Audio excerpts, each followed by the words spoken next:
Hello Booster fam and welcome to the very first Patreon only video. I'm going to start with a huge thank to all of you who decided to support the page from day one. You guys are amazing. I'm going to be 100% honest with you. When I launched the page, I'm like, probably no one is going to actually, look at it or do anything with it. So I probably won't even have to film videos for Patreon, but I'm so grateful that you guys did and they were here today. Okay, so in today's video we're going to talk about productivity and in particular about different ways of how we can improve our to-do lists. So to-do lists are the very simple tool that we usually use on a daily basis. We usually take our journals or just a piece of paper and we jot down all different things that we have to do for the day. And I've been thinking about ways to improve my to-do lists right from the beginning, right from the moment when I write them. And that's how I came up with these 5 tips right here. I've created some pages here in my community journal and I'm gonna go into details of every single one of these tips, and I hope that you'll find the video useful. And with no further ado, let's just get started.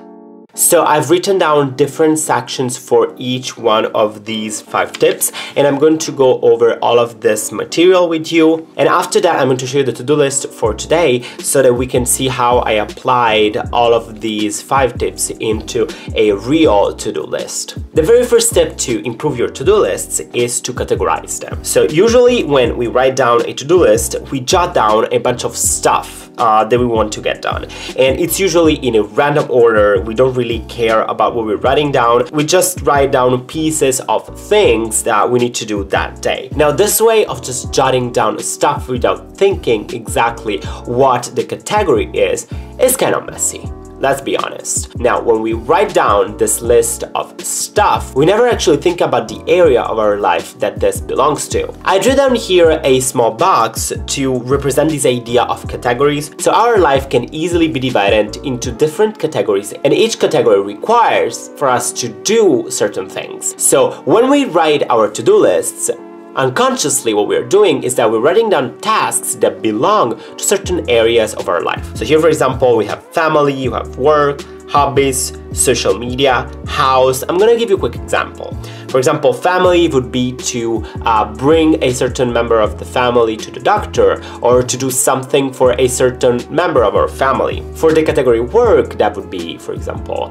send a document, write a report, reply to emails, all of that. Hobbies, in my case, bullet journaling. Sometimes we don't really think about this category here. I cannot only focus on work or on university. Hobbies like bullet journaling is something important for me. So that's why sometimes I would put in my to-do list, draw this page, or spend some time to work on your journal, because I know that bullet journaling is something that deserves my time and deserves to be taken as seriously as other things like work or like cleaning the house, do grocery shopping. Same goes for social media. In my case, I always have a lot of tasks related to different social media.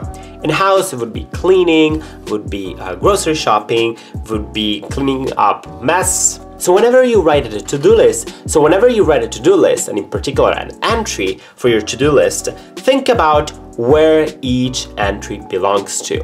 Ask yourself if this task that you need to do is something that you have to do for your house, or is it something that you have to do for your family? Is it something that you have to do for yourself? Is it something that you want to do because you want to share it with other people online on social media? And now you could ask me, well, why is this important? Why is categorizing that important? I see it this way. To me, categorizing is putting things in the box that they belong to. It's decluttering. It's mental decluttering. Just like in your house, you put food in the fridge and your jeans or your clothes in your wardrobe. In the same manner, whenever you have a list, especially if it's a long list of tasks, categorizing helps you realize what areas of your life you're focusing on, but not only that. It helps you also realize which areas of your life you are neglecting. For example, if you have a to-do list and all of your tasks are about work, you may ask yourself, hey, my life is not only about work. What about about the other areas of my life. So categorizing helps you with putting order into your lists, as well as realizing what areas you are not covering. So there are different ways to categorize, and I listed here 4, which are very, very easy to perform. So the first one would be to write the category next to the entry. So in this case, laundry, like do laundry, this would be the task, and the category is house. Or you could only write the letter that stands for a certain category. So for example here, age. If you know that age stands for house, that's good. It's your system, make it work for you. So if you only have a couple of categories and age only stands for house, that's good to go, you know. Another way would be to use a doodle to symbolize a category,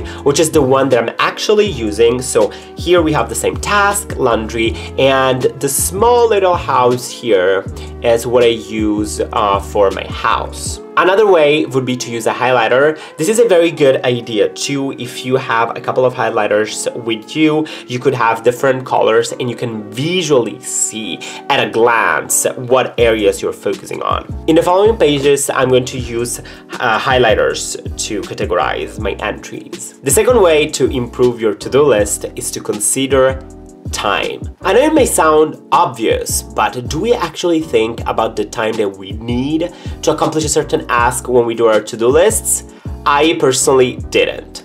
So when we write our to-do lists, we do that in order to plan tasks that we want to do, also to remind ourselves of certain things that we must get done during the day. But thing is, each of these things require time.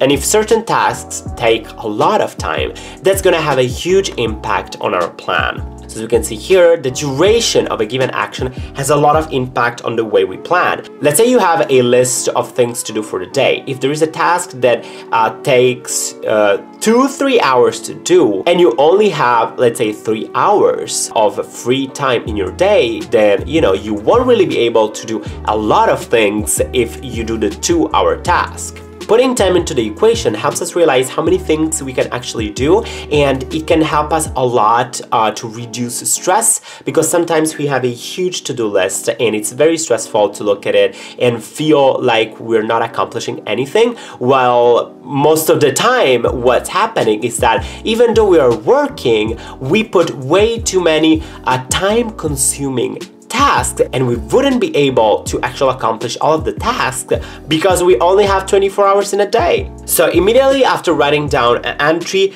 ask yourself, how long is this going to take? Now, something that would seem obvious, but that it's not, is that if the answer is something very short, like 2 minutes or less, just do the thing. You may not even need to have it on your to-do list. Sometimes I see in my to-do lists things like call this person or reply to this email, and sometimes I just stare at that and I'm like, why didn't I just call the person? Or why didn't I just reply to the email? Because it literally takes 2 minutes. Now, if it takes you more than 2 minutes, you may not want to do it right after. You write down how long it takes. So for example, here we have already 3 pieces of information. The task, laundry.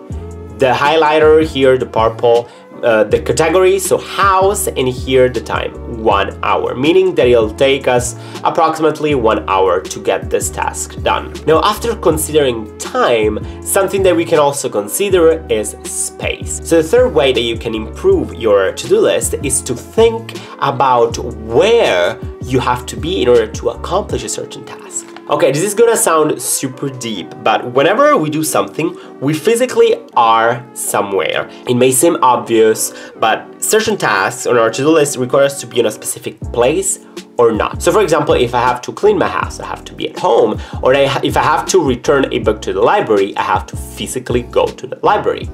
Other tasks do not require that. For example, other tasks will just require me to be where I am, but with my laptop or with my phone. So those are different tasks. So after writing an entry, just ask yourself, where do I need to be to get this done. And I know it sounds naive, but we never really ask that to ourselves, and it's something very important to take into account. Because, for example, you may realize that on your to-do list there are certain tasks that you can do only at home, or other tasks that require you to leave the house. So you can already start by categorizing those, and you may probably want to do all of the tasks that you can do at home in one time and all the other tasks in another time when you actually leave your place. Also, something that you realize when you start doing this little exercise is that there are some things that can be done exactly where you are. So generally speaking, by doing this exercise, you can get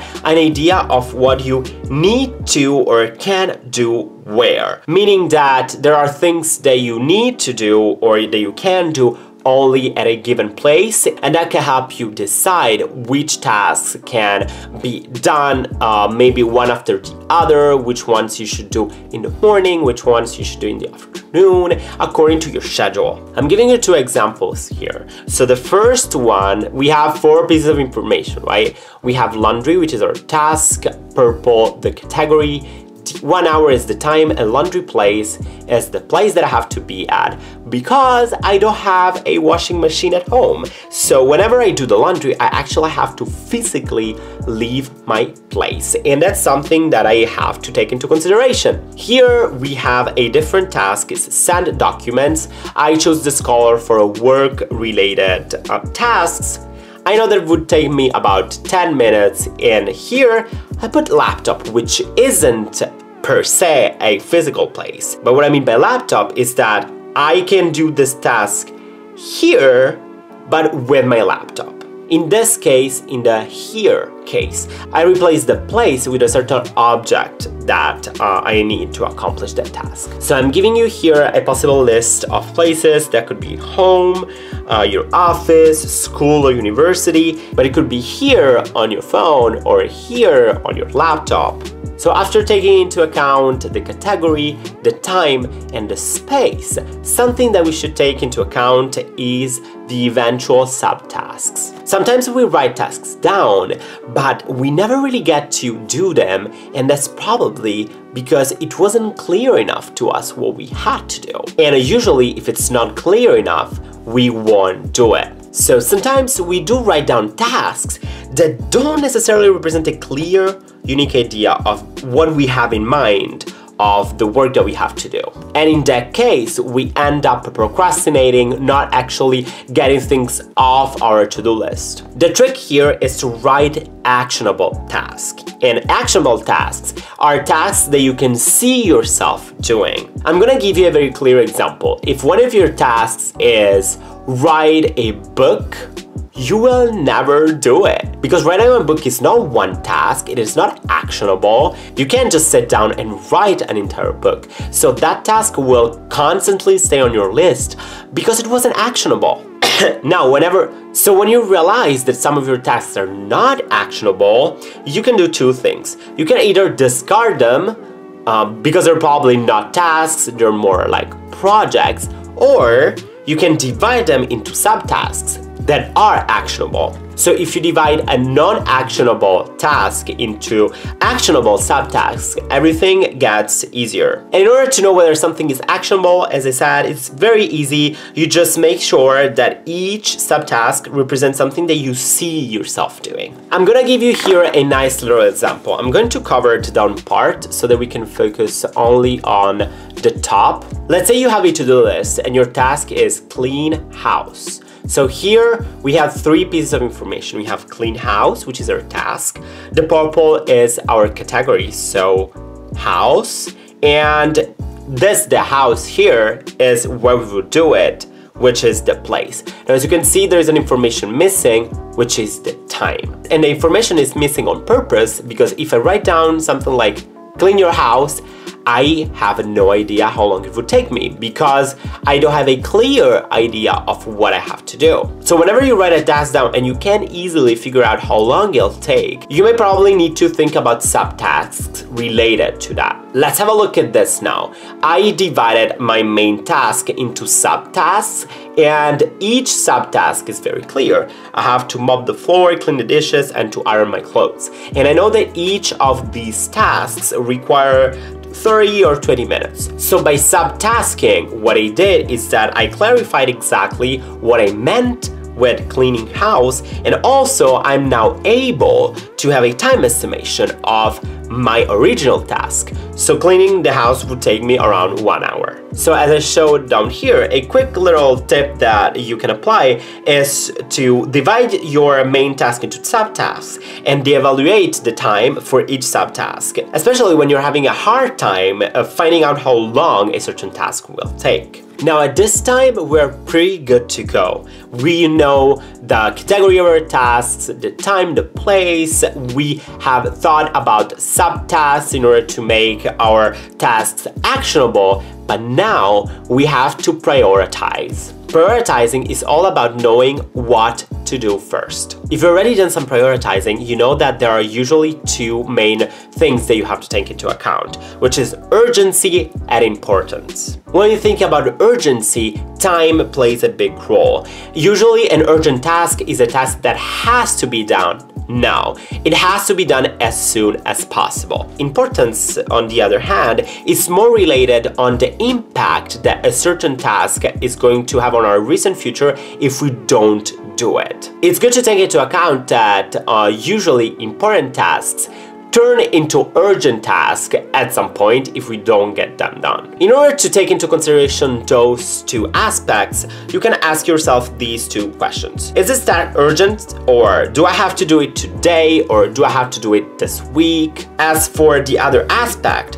is this task important, or more clearly, is this task going to have a significant impact on the recent future if I don't do it? Am I going to get in trouble if I don't send this document before the deadline? Or am I going to feel super guilty if I don't buy this present before a birthday? So you have your list of tasks. You go through all the tasks and you ask yourself those two questions. Now there are going to be tasks that are not as urgent or as important, and that's totally fine, but try to identify the ones that are urgent or important, and that's gonna give you a good ideas of what you should do first. So an easy way to actually write down whether something is urgent or important is to put an U or an I next to the tasks, as we'll see in a moment. I usually try to always get rid of urgent tasks first, because those are things that I have to get done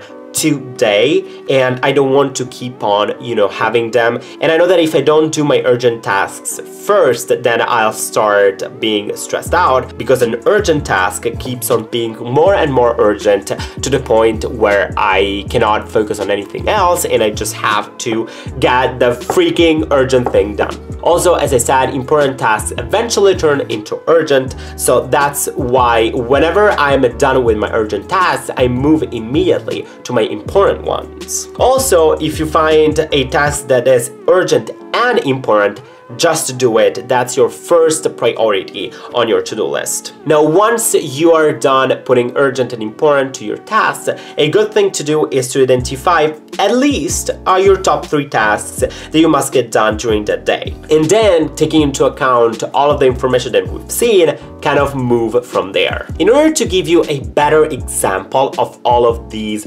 5 tips, I'm going to show you the to-do list for today, because I applied just all of these points. So as you can see here, this is the date. Here we have my list of tasks. I put it in the middle so that I would have enough space to put things before and after. The very first column here is for categorizing. This small symbol here is YouTube, this is Patreon, YouTube, Instagram. So as you can see, I have a lot of social media related tasks. The small house here is for my house. So for example, I have to go grocery shopping.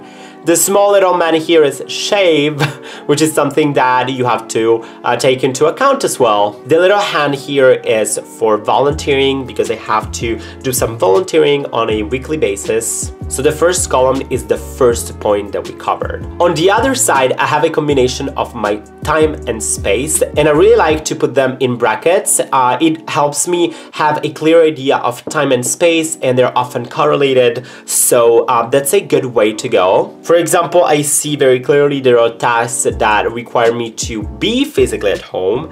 Here, here, here. Laptop means that I only need my laptop, but I don't necessarily need to be home. Géant is the name of a grocery store that I go to, so it means that I have to physically go there. And as you can see, it's very compact, and it took me no time to set this up. On the other side here, I put U for urgent and I for important on some of my tasks. Here, for urgent, I thought about some tasks that I had to get done today, and those are mainly my YouTube videos, because I really want to have the videos out. Also, I had to take pictures for Instagram because I ran out of pictures, and that was something urgent for me. Once I finished putting these numbers here, I thought about my top things to do during the day. So as I said, I first focus on urgent, and that's why this one is number 1. This urgent here, which is film intro for YouTube and with Patreon's shoutouts, which I did, is actually a subtask for number 1. I could put something like that. So number 1 is edit my video, but actually I had to film the intro. These two go together. Here we have a nice subtask. My number 2 was my second urgent task for today, and then I put up till 5 for my important tasks. Now, once I did this work, I had something great here, because I could see, if I have a look at 1, 2, 3, 4, 5, I can see on this time how long it should take me to accomplish all these things. So as you can see, if I count 1, 2, 3, 4, 5, so for 1 I have 2 hours and 10 minutes, and for 2 I have 1 hour, so it's already 3 hours, 4 hours and 10 minutes, 4 hours and 50 minutes, and 6 hours. So to accomplish my top things for the day, I need 6 hours.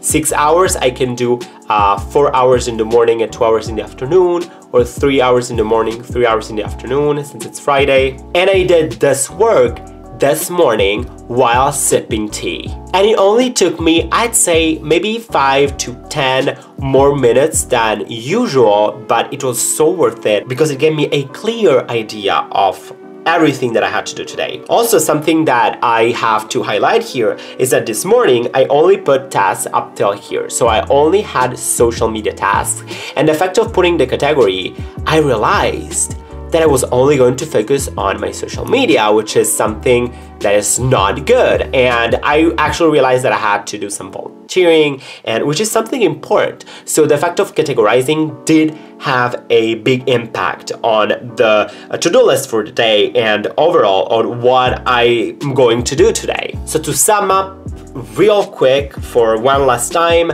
the 5 ways to improve your to-do lists are to categorize your tasks according to all different areas of your life, take into account how long it'll take you to accomplish a certain task, think about where you physically have to be in order to accomplish a certain task, identify the actionable and unactionable tasks and divide them into subtasks in order to make them clearer for you, and finally, prioritize your task by taking into account urgency and importance and all of the previous information that I covered here. I hope that you guys found this video helpful. Let me know in a small comment what you thought and what your thoughts are about to-do lists. Do you do them? Do you find them stressful? Are you going to apply some of these techniques to your to-do lists? Please let me know. And yeah, I hope that you guys have a great day, and as usual, stay boosted.